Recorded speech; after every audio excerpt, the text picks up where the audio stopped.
Assalamualaikum warahmatullahi wabarakatuh. Alhamdulillahirabbil alamin. Allahumma shalli wa sallim wa barik ala sayyidina Muhammad wa ala alihi wa azwajihi wa dzurriyyati ajma'in. Amma ba'du. Yang sangat kami muliakan semua jamaah penggemar pengajian kitab Tafsir Al-Ibris yang semoga selalu mendapatkan ridha Allah Subhanahu wa Ta'ala, mendapatkan kasih sayang Allah Subhanahu wa Ta'ala, mendapatkan ilmu yang manfaat dan barokah, nanti di hari kiamat disyafaati oleh Al-Quranul Karim. Marilah kita semua mulai membaca kitab Tafsir Al-Ibris. Saya Abdul Rauf,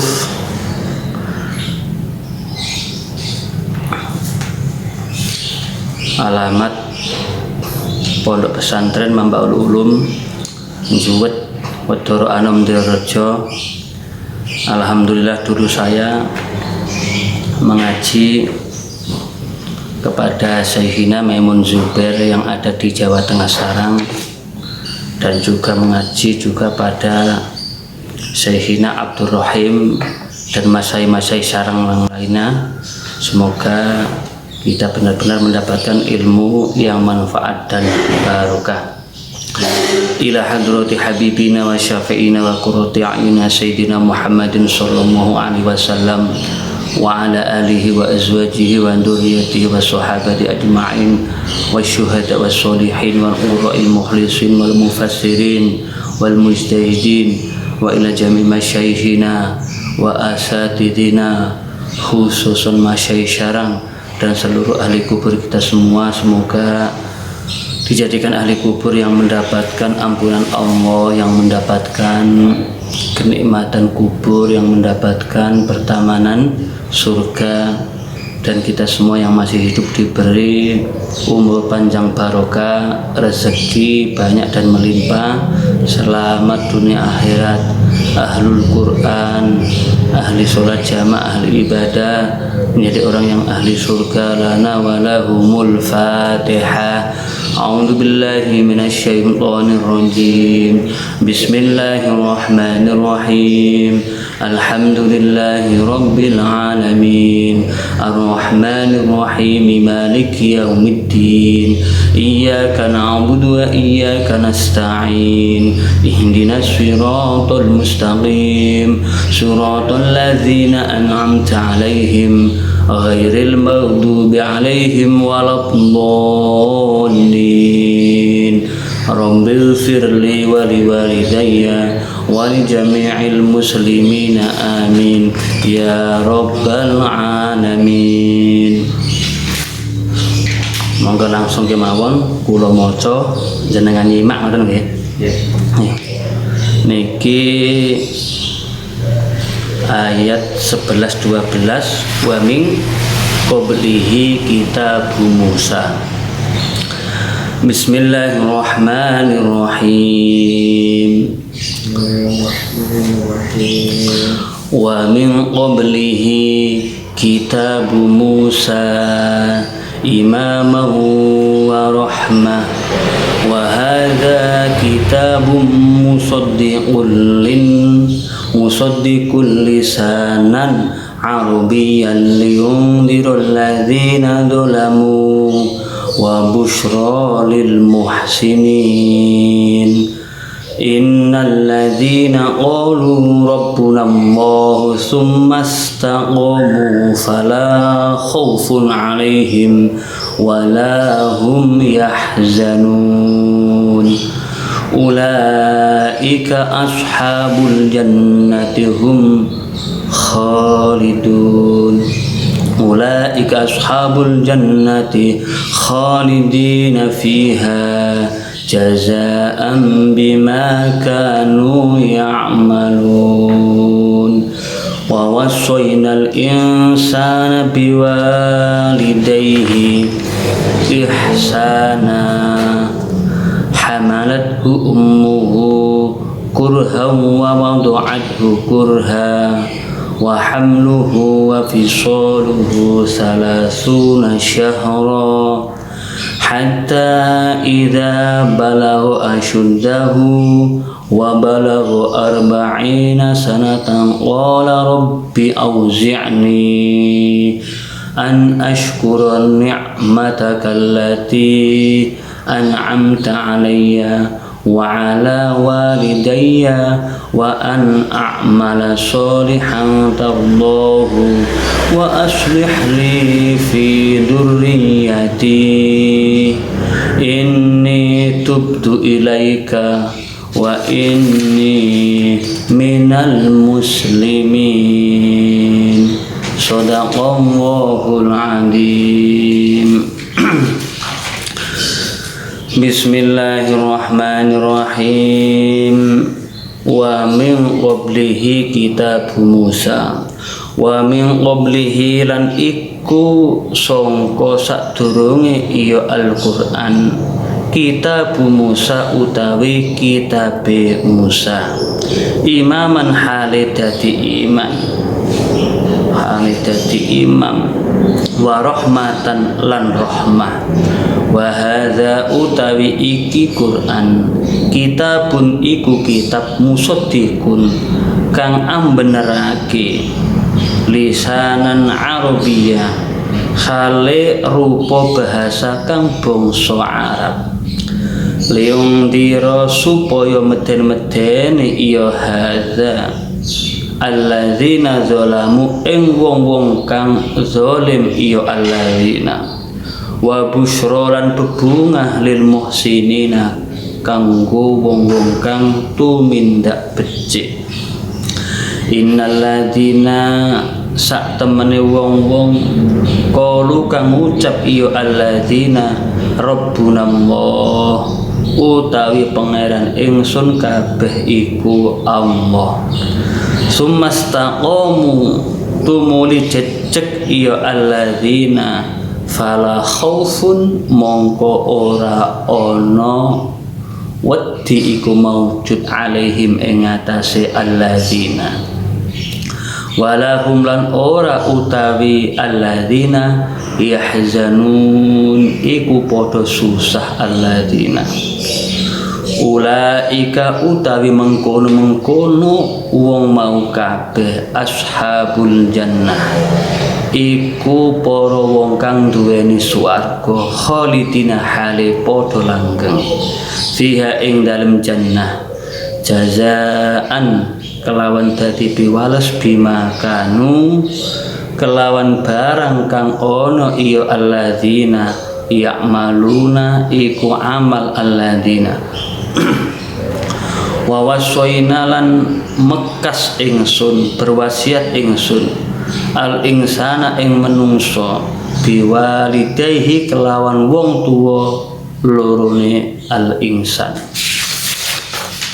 ihsana kelawan gawe bagus hamalathu wus ngandut ing al insan ummu sapa ibu al insan kurhan kelawan payah wa du'at hulan ambabarake ummahu ing al insan kurhan kelawan payah wa hamluhu utawi ambobot ya al insan wa fisaluhu lan misah ya al insan salasuna syahra iku 30 apane wulane hatta idza balagha sehingga tatkala tumeka ya al insan asyuddahu ing dewasane al insan wa balagha lan tumeka ya al insan arba'ina ing 40 sanatan apane taune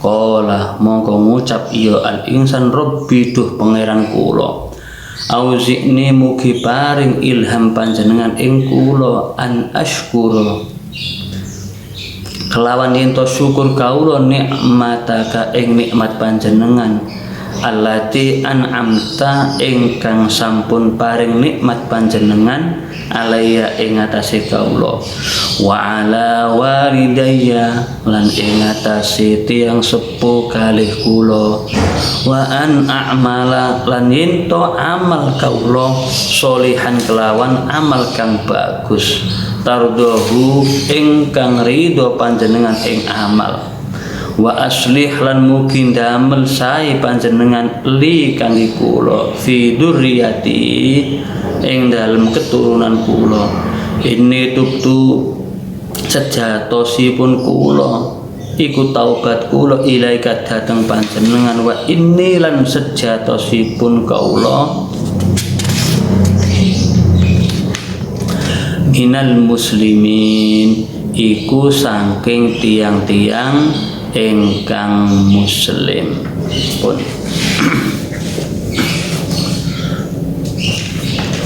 Artosipun 12 sadurunge Al-Qur'an ana kitabe Nabi Musa iya iku kitab Taurat minangka dadi imam lan dadi rahmat tumrap wong-wong mukmin lan iki Al-Qur'an iku kitab kang ambenerake kitab-kitab kang sadurunge Al-Qur'an mau nganggo bahasa Arab supaya bisa kanggo meden-medeni wong-wong kang padha zalim ya iku wong-wong musyrik Makkah lan uga dadi bebungah tumrap wong kang padha iman.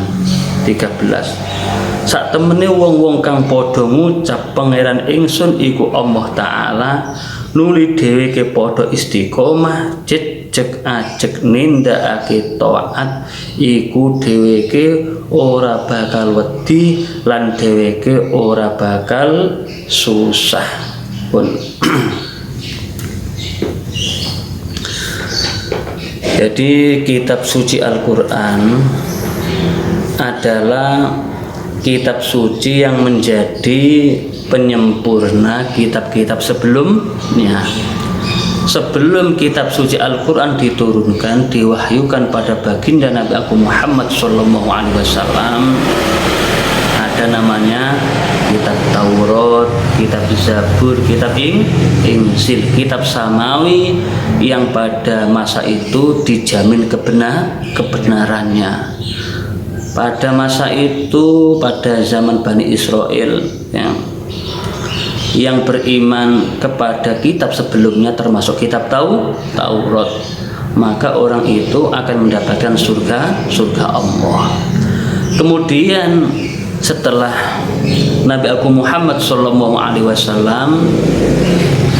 diberi wahyu oleh Allah, yaitu berupa kitab suci Al-Qur'an, maka Al-Qur'an ini menjadi penyempurna dari kitab-kitab sebelumnya, sehingga bisa dibahasakan kitab-kitab sebelumnya itu hukum-hukumnya itu disempurnakan oleh kitab suci Al-Qur'an, sehingga pada zaman sekarang kita umat baginda Nabi Agung Muhammad SAW yang menjadi pusat kajian adalah Al-Qur'an, yang menjadi pusat penggalian hukum untuk sebagai pegangan pedoman yang utama adalah kitab suci Al-Qur'an, karena kitab suci Al-Qur'an ini membawa mukjizat kebenaran,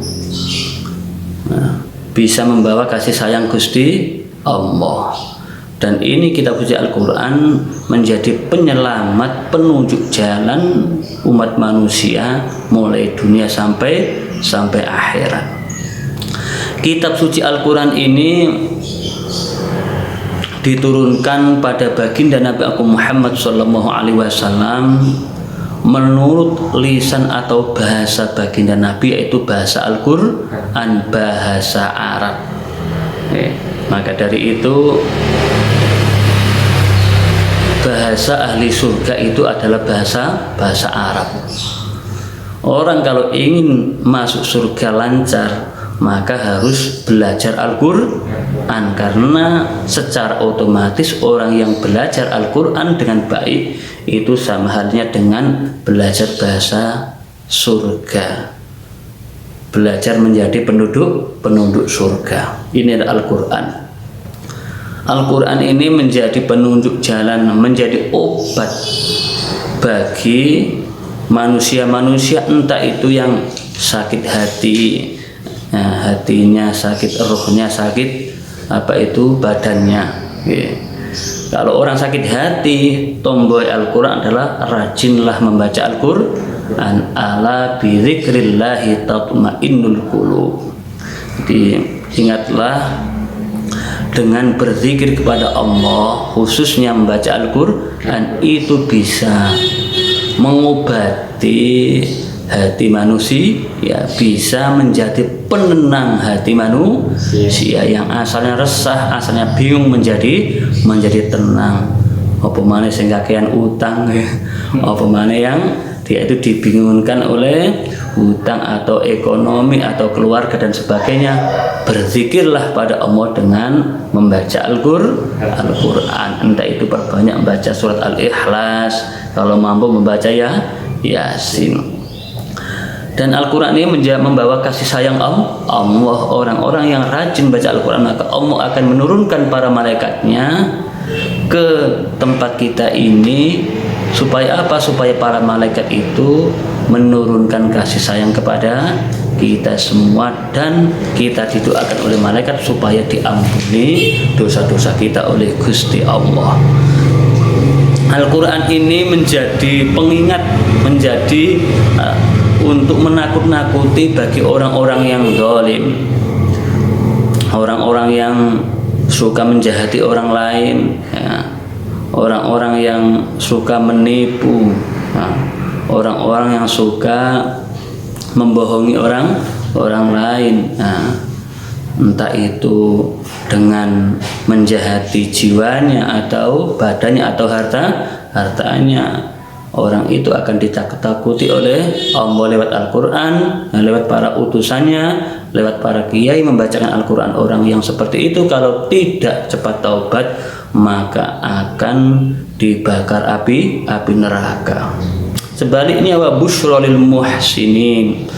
Al-Quran ini menjadi kabar gembira, menjadi sebuah bisyarah, penggembira bagi orang-orang yang selalu beramal baik perilakunya, baik kata-katanya, ya, baik hatinya, baik ibadahnya, halal rezekinya. Maka orang ini akan mendapatkan kebahagiaan mulai dunia sampai akhirat, menjadi orang yang ahli surga Allah Subhanahu wa ta'ala.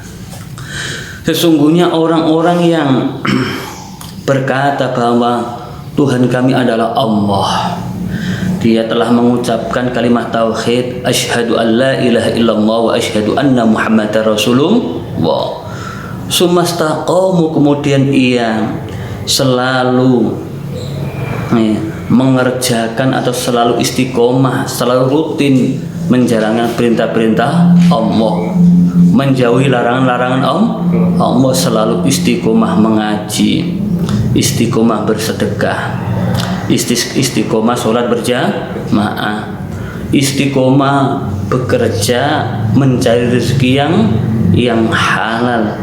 Maka orang-orang yang seperti ini selalu istiqomah dalam kebaikan, maka orang ini tidak ada ketakutan dalam kehidupannya maupun sampai matinya, dan tidak ada kesusahan ia mulai hidup sampai mati. Kenapa orang itu banyak yang takut?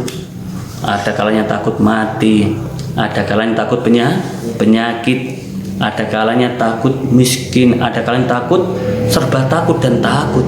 Tapi dia tidak takut kepada Allah, karena mereka itu melupakan Gusti Allah. Sungguhnya yang wajib kita takuti atau yang hak kita takuti itu hanyalah Gusti Allah. Selain Gusti Allah itu anggap biasa-biasa saja. Pada intinya seseorang yang selalu takut kepada Allah, selalu beristiqomah beribadah kepada Gusti Allah, maka dalam kehidupannya tidak ada ketakutan sama sekali, tidak akan susah, sampai matinya pun dia akan dijadikan Allah, menjadi hamba Allah, menjadi kekasih Allah. Termasuk syarat menjadi wali Allah, menjadi kekasih Gusti Allah, kita harus beristiqomah berzikir, beristiqomah sholat berjamaah, beristiqomah sedekah, istiqomah mencari rezeki yang halal, selalu istiqomah berbuat kebaikan, menjauhi larangan Gusti Allah. Kemudian ke 14, ya wong kang mengkono iku wong kang padha anduweni swarga, dheweke bakal padha langgeng ana ing swarga kono. Wales kang sak temen-temene wales sebab anggone dheweke padha amal bagus. Faidatun, warna-warnane ahli surga iku ana ing Al-Qur'an, ana kang den sebutake 1 melbu swarga, ulaika sayadkhulunal jannah, nomor kali den lebokake swarga, wa udkhilal ladzina amanu wa amilus sholihati jannat, nomor 3 anduweni swarga, ulaika ashabul jannah. 3 warna iku kang paling unju ashabul jannah, nuli kang den lebokake swarga, nuli kang mlebu swarga. Kang 11, ingsun Allah Ta'ala wasiat weling berpesan marang menungso supaya ambagusi marang wong tuwa lorone krana ibune ngandhut dheweke payah-payah lan ambabarake dheweke payah den kandhut lan den susoni mangsa 30 wulan. Menungso mau terus urip hingga bareng wis tumeka ana ing adiwasa umur 30 tahun utawa 33 tahun, sehingga tumeka umur 40 tahun menungso mau banjur matur, aduh pangeran, mugi panjenengan dalem maring ilham dateng dalem saged dalem tansah syukur nyukuri nikmat panjenengan dalem ingkang sampun panjenengan dalem paringake dateng dalem lan dateng tiyang sepuh kalih dalem lan saged dalem nindakake amal-amal soleh ingkang panjenengan dalem ridho dateng amal-amal dalem wahyu, lan mugi panjenengan dalem keparing-paring kasainan dateng dalem tumrap anak putu, dalem saestu, dalem taubat wangsul dateng dawu-dawu panjenengan, dalem saestu dalem punika golonganipun tiang-tiang ingkang sami Islam. Ingatan orang-orang yang selalu istiqomah, selalu rajin untuk berzikir kepada Gusti Allah. Utama-utamanya zikir adalah kalimat tauhid la ilaha illallah, istighfar, atau zikir yang lainnya yaitu kalam suci Allah, membaca kitab suci Al-Quran. Orang-orang yang selalu rajin beribadah, rajin menjalankan perintah Allah, menjauhi larangan Allah Subhanahu wa Ta'ala, perilakunya baik, omongannya baik, hatinya juga baik. Mereka adalah orang-orang yang mempunyai surga Allah Subhanahu wa Ta'ala. Mereka adalah orang-orang yang ahli surga Allah Subhanahu wa Ta'ala. Ia akan masuk surga untuk selama-lamanya, tiada batas. Surga adalah tempat kenikmatan. Surga ini menjadi balasan atau menjadi hadiah bagi orang-orang yang waktu hidup di dunia ini ya, suka beramal baik, suka berperilaku baik, kesehariannya selalu beramal baik.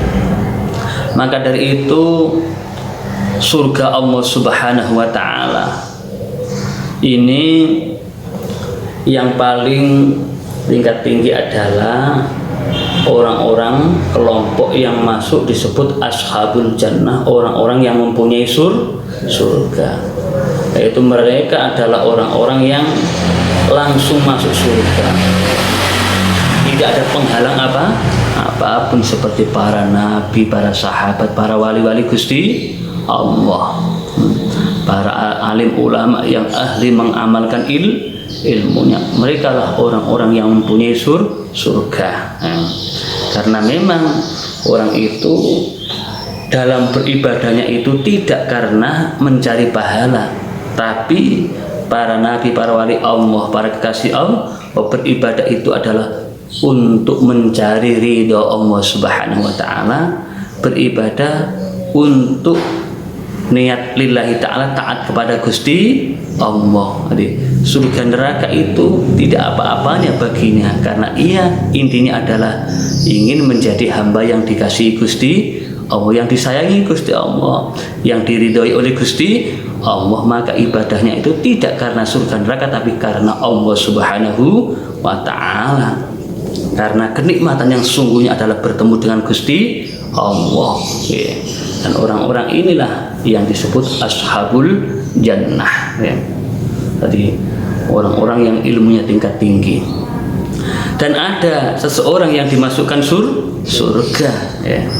Orang yang dimasukkan surga ini adalah orang-orang yang karena dia itu mempunyai amal baik, dia itu ahli sholat berjamaah, ahli sedekah, ahli beramal baik. Karena mereka itu adalah orang-orang yang ahli amal baik, maka pantas untuk dimasukkan surga, sangat layak, karena rajin sholat jamaah, rajin bersedekah, berbuat baik kepada sama manusia, selalu menciptakan kebahagiaan, selalu menciptakan kedamaian. Inilah orang-orang yang dimasukkan surga Allah Subhanahu wa taala.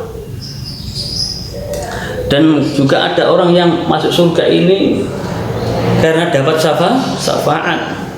syafaat pertolongan dari baginda Nabi, mendapatkan pertolongan dari Al-Qur'an. Contoh, seseorang ini dalam masa hidupnya karena ujian dunia, dulu sering meninggalkan sholat, ada yang pernah membunuh orang, ada yang pernah berzina, selingkuh, ada yang pernah mencuri dan sebagainya. Tapi karena orang ini punya amal baik, entah orang ini suka kepada alim ulama, walaupun dia belum mau sholat, tapi dia suka kepada alim ulama, suka bersedekah untuk pembangunan masjid, musola, pondok pesantren, atau suka menyantuni anak yatim. Dia itu mempunyai amal baik, walaupun dia itu dulu pernah berbuat jahat, tetapi di akhir hayatnya karena pahalanya ia mungkin suka sedekah atau suka pada para kiai, para ahli ilmu, di akhir hayatnya orang ini ada kalanya bertaubat. Setelah ia bertaubat, maka otomatis orang ini pantas untuk masuk surga. Sebenarnya kalau ditimbang, menurut logika, mulai umur 10 tahun sampai umur 60 tahun jahat terus, taubatnya hanya beberapa tahun di akhir hayat. Karena kita memahami rahmat Allah itu lebih luas, kasih sayang Allah lebih luas, ampunan Allah lebih luas, yaitu artinya seseorang yang mau benar-benar membenahi diri, kembali ke jalan Allah dengan taubatan nasuha, syaratnya ia adalah menyesal dengan perbuatan buruk yang pernah ia lakukan, punya rasa menyesal, meninggalkan perbuatan buruk itu. Dia berjanji tidak akan mengulangi dosa itu untuk selama-lamanya, dan ia memupuk ibadahnya dengan amal baik. mencari ridha Allah, maka orang ini juga dimasukkan surga Allah Subhanahu wa ta'ala. Surga adalah tempat kemuliaan dan tempat kenikmatan. Allah Subhanahu wa ta'ala berwasiat kepada para manusia. Wasiatnya supaya para manusia itu selalu berbuat baik kepada kedua orang tua. Dia selalu berbuat baik kepada kedua orang tua bagaimanapun keadaannya. Nah, terkadang itu manusia ada yang diuji, apabila dia punya uang banyak, dia kaya, atau dalam keadaan hidupnya serba berkecukupan, yaitu berbuat baik kepada orang tua itu wajar memang ya, karena dia itu ya sudah berkecukupan ya. Jadi sekarang yang menjadi kendala, ada seseorang yang ekonominya pas-pasan, kehidupannya serba pas-pasan.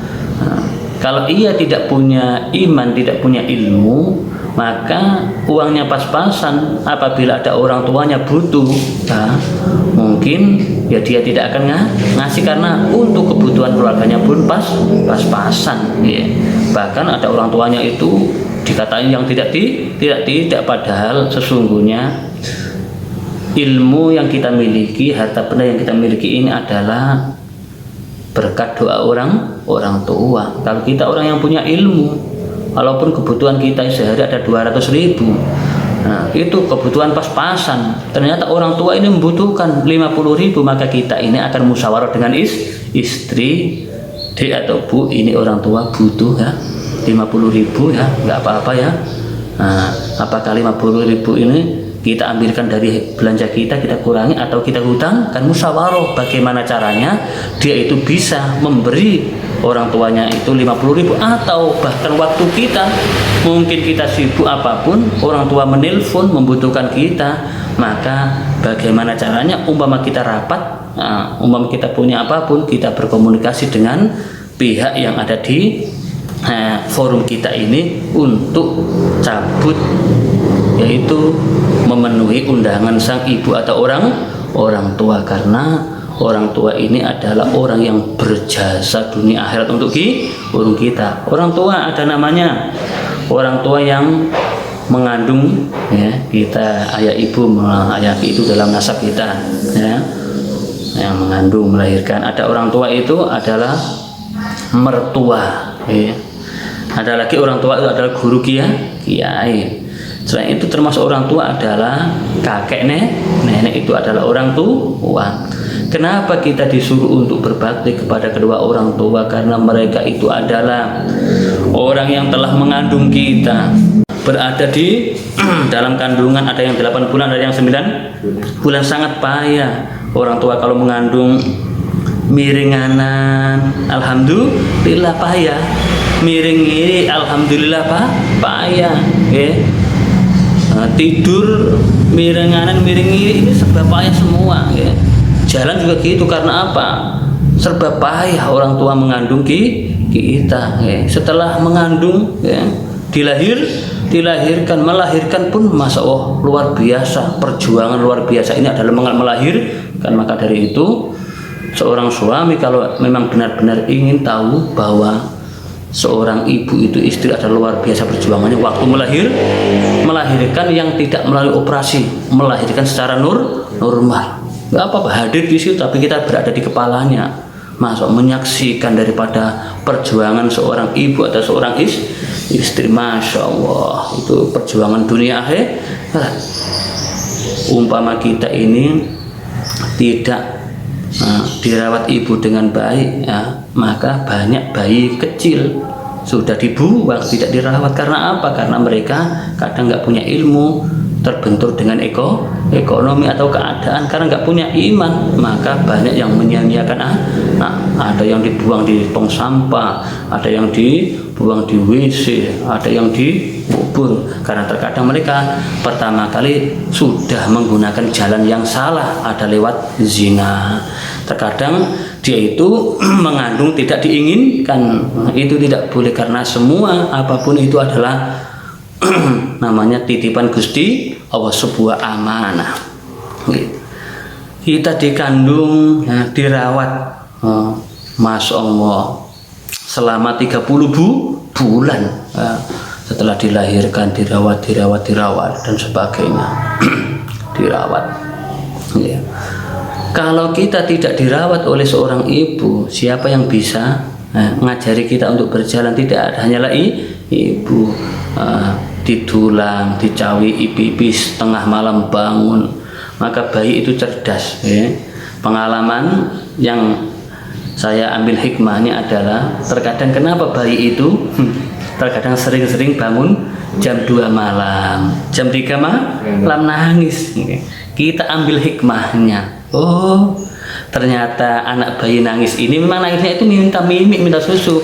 Buat kita orang tua, ya, khususnya yang laki-laki, yang perempuan ya cukup dengan mimiki, ya, gendong, ururu sampai meneng, ya. Tapi kita sebagai seorang ayah, hikmah yang saya ambil supaya ayahnya bangun untuk sholat tahajud, khususnya kalau bayi kecil itu sering kita bacakan Al-Quran, maka memorinya itu akan merekam walaupun dia itu kecil. Berzikir kepada Gusti Allah, ya. Setelah umur dikandung, ya, sampai dilahirkan itu dirawat oleh sang ibu selama 30 bulan itu, maka sudah tidak diberi ASI lagi, maka bahasa yang disape ini anak dilatih mandiri, yaitu mandirinya apa? Lewat makanan. Sekarang sudah makan nasi, bubur dan sebagainya. Setelah beranjak dewasa, ya, anak dewasa ini kita katakanlah sudah menikah, umur 30 tahun itu dinamakan umur dewasa, ya. Umur 30 tahun ini sudah mulai menentukan nasib kita, ekonomi kita. Setelah umur 30 tahun ini kita mulai menata ekonomi, menata peribadahan, menata keluarga. Sampai 40 tahun ikilah puncak kejayaan manusia, ya. Maka dari itu ngendikane, ya, Mbah Yai Maimun Zubair bahwasanya kejayaan manusia itu ditentukan pada umur 40.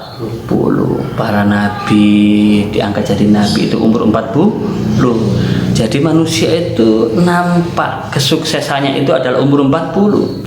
Apabila dia umur 40 kan belum punya karir apa-apa, seterusnya ya seperti itu. Tetapi kalau kita umur 40 sudah punya karir yang menjanjikan, punya pangkat, punya jabatan, ahli ibadah, maka setelahnya itu tinggal meneruskan. Tetapi kalau umur 40 kok gitu-gitu aja, ya begitu-gitu aja. Kesuksesan manusia itu adalah bermula ditentukan dari umur 40 tahun. Kalau 40 tahun ini kita harus kembali kepada ajaran Allah Subhanahu wa ta'ala, yaitu kita bersyukur kepada Gusti Allah. Bersyukur, ya Allah, jadikan kami ini hamba-Mu yang selalu bersyukur kepada Panjenengan. Berilah keberkahan pada rezeki kami supaya tambah meningkat, ya, tambah berkah rezekinya, tambah berkah ibadahnya. Umur segitu, ya, tidak mengikirkan duniawi aja, tapi juga mengatur ibadahnya, berbakti kepada orang tua, amal ibadahnya selalu dirutinkan, berdoa supaya anak istrinya ini menjadi anak istri yang sehat dan bahagia dunia akhir, selalu meminta ridha Allah, taubat kepada Gusti Allah. Karena apa? Karena orang-orang yang selalu taubat kepada Gusti Allah itu akan menjadi hamba Allah yang selamat dunia akhirat. Ini ada kisah, ya. Nalika Sayyidina Abu Bakar As-Siddiq nyusu 18 tahun, panjenengane wis kekancan karo Kanjeng Nabi Muhammad sallallahu alaihi wasallam. Ya, gitu. Nalika niki mboten yuswa, nalika Abu Bakar As-Siddiq yuswa berumur, ya. Berumur 18 tahun panjenengane wis kekancan karo Kanjeng Nabi Muhammad sallallahu alaihi wasallam. Kala iku Kanjeng Nabi wis yuswa 20 tahun. Siji wektu nalika Kanjeng Nabi tindak dagang menyang Sam karo Abu Bakar As-Siddiq, nggih, wong agung loro iki leren ana ing siji papan kang ana napa Witidara.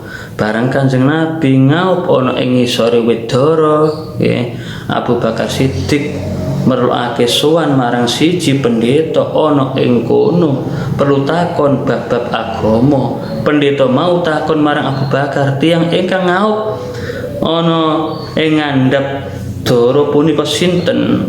Abu Bakar mangsuli punika Muhammad bin Abdul Muttalib. Pendeta mau ngendika maneh, punika tiyang demi Allah sakbadane Nabi Isa amboten wonten tiyang ingkang ngaup ing ngandhap dara punika kejawi punika tiyang dados punika tiyang terang ing calon nabi akhir zaman. Wiwit dina iku Abu Bakar yakin yen sing dikancani iku dudu wong sembarangan. Nanging nabi akhir zaman kang den enteni dening wong akeh nalika Kanjeng Nabi yuswa 40 tahun lan den tetepake dadi nabi. Sakala iku Abu Bakar nuli iman, kala iku Abu Bakar yuswa 38 tahun. Bareng Abu Bakar yuswa 40 tahun panjenengane nyuwun marang pangeran kaya kang kasebut ana ing ayat iki.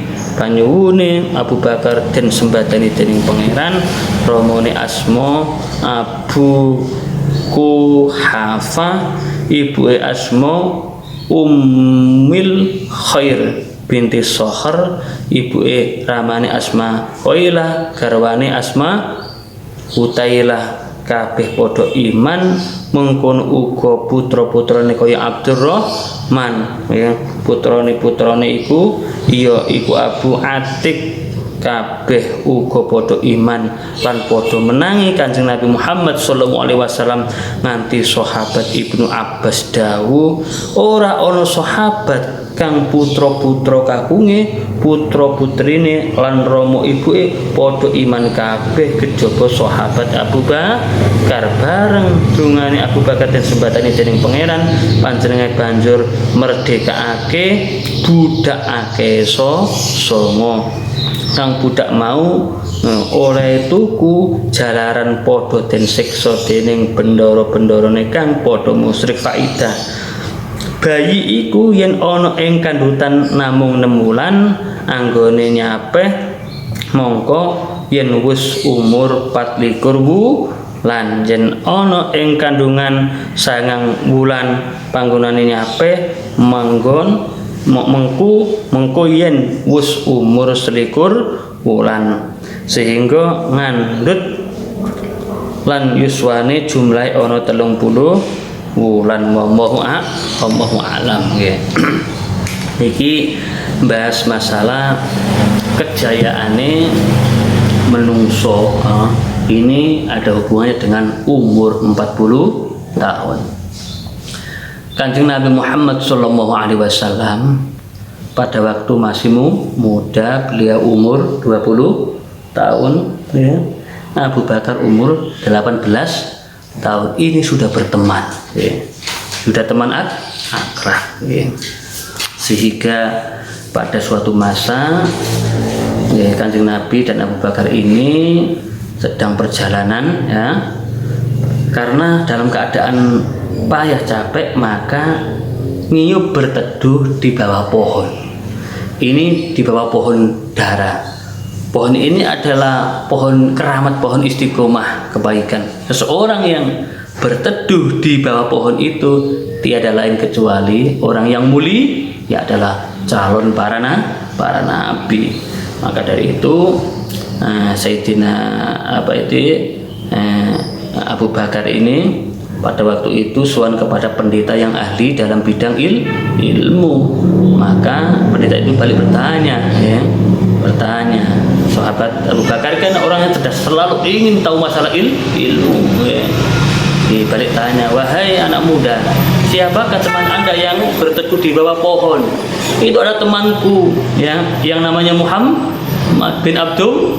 Itu temanku. Oh, masya Allah, itu teman anda. Oh, teman anda itu bukan orang sembarangan, itu calon nabi, masya Allah. Tapi nampak kejayaan bagian nabi ini benar-benar wibawanya diakui oleh seluruh dunia. Ini adalah umur 40 tahun diangkat menjadi nabi. Dan Abu Bakar pada waktu itu umur 38, dan Nabi sudah umur 40 tahun sempurna, naik 41. Nah, dia itu melihat Kanjeng Nabi selalu beramal baik, kok welasing ini memandang wajah Kanjeng Nabi, masya Allah, memandang swarga. Orang Islam kesusahan, baru menghadap Kanjeng Nabi ini, belum minta amalan, belum minta gini-gini, baru menghadap itu akan mendapatkan ketenangan, keteduhan, kebahagiaan, masya Allah. Inilah setelah Kanjeng Nabi umur 42, Abu Bakar umur 40 tahun. Oh, Abu Bakar ini kaya raya, ya berdoa, ya Allah, ya Tuhan kami, ya, istiqomahlah kami dalam kebaikan, bila kami selalu menjadi hamba-Mu yang bersyukur, yang selalu bertaubat, jadikan seluruh keluarga kami, entah orang tua kami sampai putra-putri kami menjadi orang yang soleh, orang yang ahli ibadah, orang yang mendapatkan ridho Allah Subhanahu wa Ta'ala, mengabulkan doa Sayyidina Abu Bakar. Sehingga Abu Bakar ini adalah satu-satunya sahabat yang keluarganya ini adalah menjadi orang-orang ahlul iman, orang Islam. Dan sahabat Abu Bakar ini adalah imannya tingkat tinggi, maka dari itu setelah baginda Nabi, orang yang paling mulia ini adalah sahabat Abu Bakar dalam perjuangannya, karena dia itu merasa bersyukur, ya, keluarganya menjadi masuk Islam semua, beriman semua, maka sahabat Abu Bakar ini memerdekakan para budak, 9 budak dimerdekakan, 9 budak, songo itu adalah angka yang baik di Indonesia ini, ya. Jadi songo, ya, angka 9, ya, sudah dicatat dalam zaman sahabat ini memerdekakan budak 9. Di Indonesia ada namanya wali songo. Songo ini ada angka luar biasa, angka tertinggi, dikalikan berapapun akan ketemu 9. Tulisan Indonesia itu ada 9, ya. NU bintang 9, apa namanya, kerajaan Majapahit hitungannya 9, Indonesia 9, Majapahit 9, Brawijaya 9. Maka dari itu dengan barokahnya angka 9 ini, ya, sahabat Abu Bakar menjadi sahabat yang paling, ya, dekat dengan Kanjeng Nabi. Indonesia dengan barokahnya 9 ini akan menjadi negara yang subur, makmur, gemari loh jinawi. Syaratnya adalah kita rajin beristiqomah beribadah datang Gusti Allah, memuliakan orang tua, memuliakan keluarga, rajin beribadah. Kita selalu bersyukur kepada Gusti Allah, mencari harta yang halal. Insya Allah kehidupan kita akan dijadikan kehidupan yang bahagia dunia akhirat, selamat dunia akhirat, dijadikan hamba Allah yang ahli surga. Al-Fatihah. A'udzubillahi minasyaitonirrajim. Bismillahirrahmanirrahim. Alhamdulillahirabbil alamin arrahmanir rahim maliki yaumiddin. Iyyaka na'budu wa iyyaka nasta'in. Ihdinas siratal mustaqim. Siratal ladzina an'amta 'alaihim ghairil maghdubi 'alaihim waladdallin. Amin. A'udzubillahi minasyaitonir rajim. Bismillahirrahmanirrahim. Wa shalli ala sayyidina Muhammad.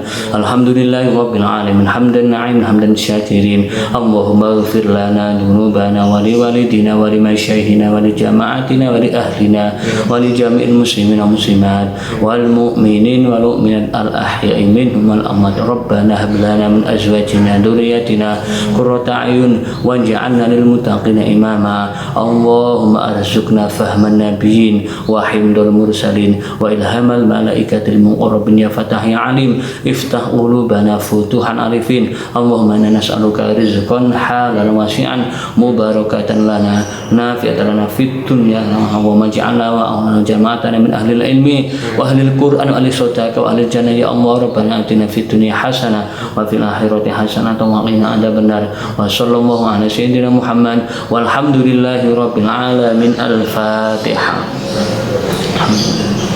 Iyyaka na'budu wa iyyaka nasta'in ihdinas siratal ladzina an'amta 'alaihim ghairil maghdubi 'alaihim. Assalamualaikum warahmatullahi wabarakatuh.